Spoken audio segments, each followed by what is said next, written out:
Oneiromancy, or dream interpretation, was one type of divination performed by the various shamans, warlocks, and alchemists from ancient China. Controversies have arisen over the political roles they played whilst in office. Some argue they performed techniques of ecstasy, such as rain dancing, to usher in great changes in nature. Others believe they acted as ritual overseers, bureaucrats, or moral metaphysicians, the latter being the philosophical school of thought that deals with the first principles of being and knowing. It's one aspect of modern psychology. Once, Chuang Tzu dreamed that he was a butterfly. He fluttered about happily, quite pleased with the state he was in, and knew nothing of Chuang Tzu. He woke up and found he was very much Chuang Tzu again, and began to ask, did Tzu dream he was a butterfly, or was the butterfly now dreaming that he was Tzu? This raises the question of reality monitoring within dreams. A myth exists where humankind's connection to heaven had been severed from the earth. The story says that everybody once had access to the wisdom of heaven through their local shamans, but that only ones who now controlled that connection held the authority of the state, and with it, a monopoly on the wisdom. Therefore, shamans became a crucial part of every state court. Many scholars agree that the kings of ancient China were often also the head shaman. This theory about the origin of political power is disagreed with by some scholars, who believe the king already had sufficient duties, and would employ a shaman to act on his behalf within a different criteria of the government. Ever since the Han Dynasty established Confucianism as the state religion, the ruling class started to show prejudice towards shamanism. Over time, new beliefs came into popularity, such as illness being caused by excesses, rather than demonic possession. Xiaoji was a fortune teller from Shu Han who specialized in deciphering the meaning of dreams. He was visited one day by the famous Dr. He Ji from Shu County, who wanted an explanation regarding his recurring dream about a mulberry tree growing out of his well.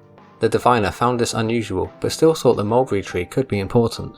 He wrote down the word mulberry tree, which shared characteristics of the word ancient. This was composed of 4 tens and a lower 8. With this, he feared that He Ji's lifespan may not exceed 48 and so warned him, but He Ji laughed and responded that it was long enough for him. And like Xiaoji prophesied, He Ji died at the age of 48.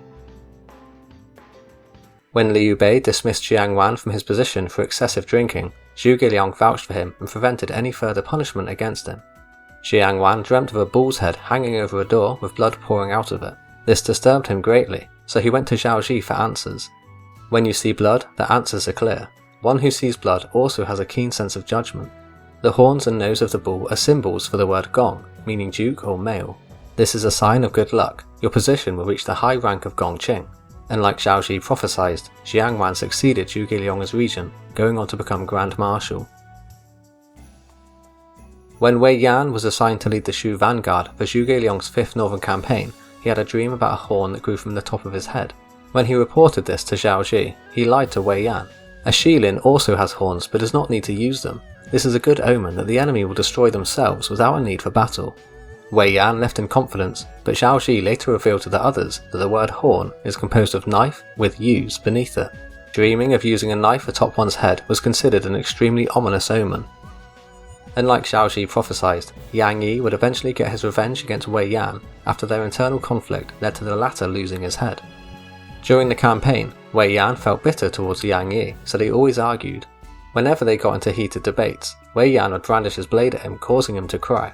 Wei Yan's stubborn desire to continue marching after Zhuge Liang's death led to his allies conspiring against him in order to follow the regent's final orders. When Ma Dai dropped Wei Yan's head on the floor in front of Yang Yi, he trampled on top of it and said, "You inferior slave, now can you still commit evil?"